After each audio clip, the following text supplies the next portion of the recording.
The air was electric with excitement. A high-profile live interview with billionaire John Bradley was underway, a man hailed as one of the greatest business minds of our time. People admired him not just for his wealth, but for his apparent generosity. He was a regular donor to charities, often photographed at gala dinners, cutting ribbons, shaking hands with world leaders.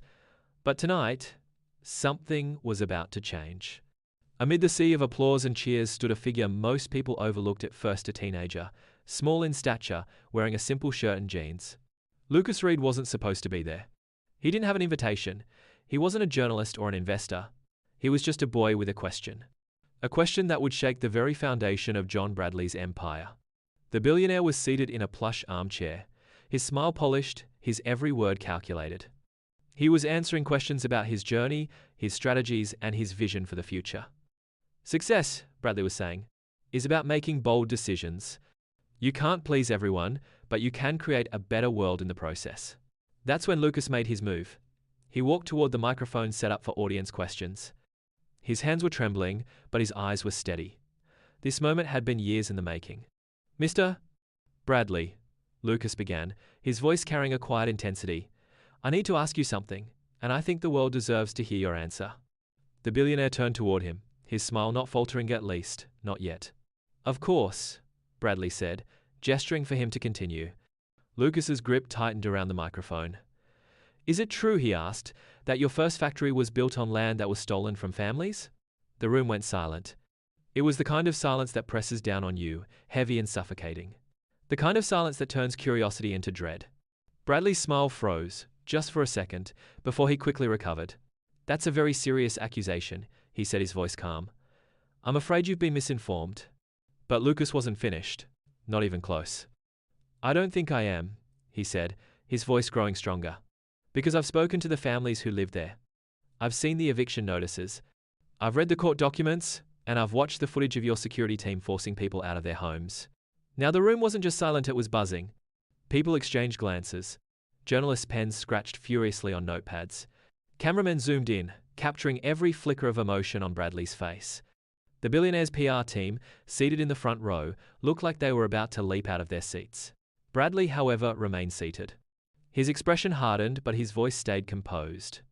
These are complex matters, he said. Sometimes decisions have to be made that aren't easy. But we've always followed the law, and we've always prioritized the greater good. Lucas's lips tightened. The greater good? Is that what you call destroying lives? His voice rose now, cutting through the tension like a blade. My family was one of those you displaced. We lost everything. My mom and dad had to pull me and my sister out of school. We spent years in shelters because of you. And you call that the greater good? Gasps rippled through the crowd. Lucas's words were raw, unpolished, but they struck a nerve. I don't know who fed you these lies, Bradley said, his tone now laced with irritation. But I can assure you, my company has always operated with integrity. Lucas reached into his pocket and pulled out a folder. This isn't about lies, Mr. Bradley. It's about facts. He opened the folder and held up a sheet of paper. These are eviction notices, signed by your legal team. And these, he said, holding up another set of papers, are the letters families sent you, begging for more time. Letters you ignored.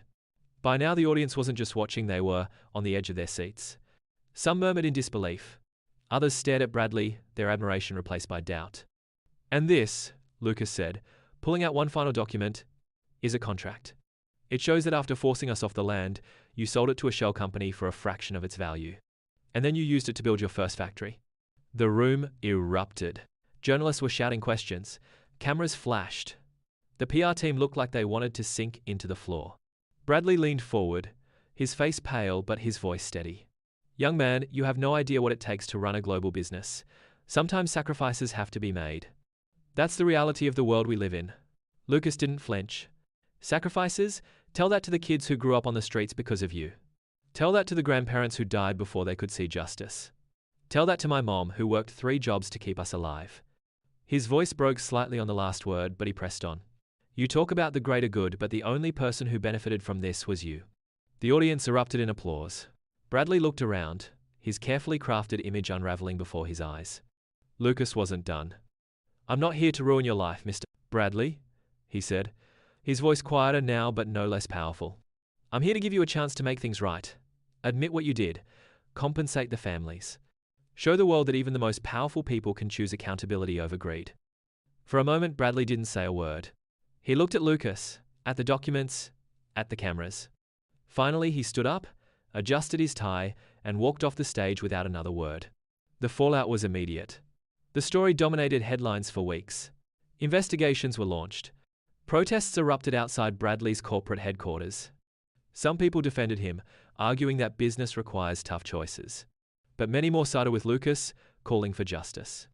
And as for Lucas, he became a symbol of courage, a reminder that even the most powerful can be held accountable when someone is brave enough to speak the truth. Because sometimes, all it takes is one voice to challenge the system, one voice to say, enough. And in that moment, Lucas's voice was louder than all the billions in the world.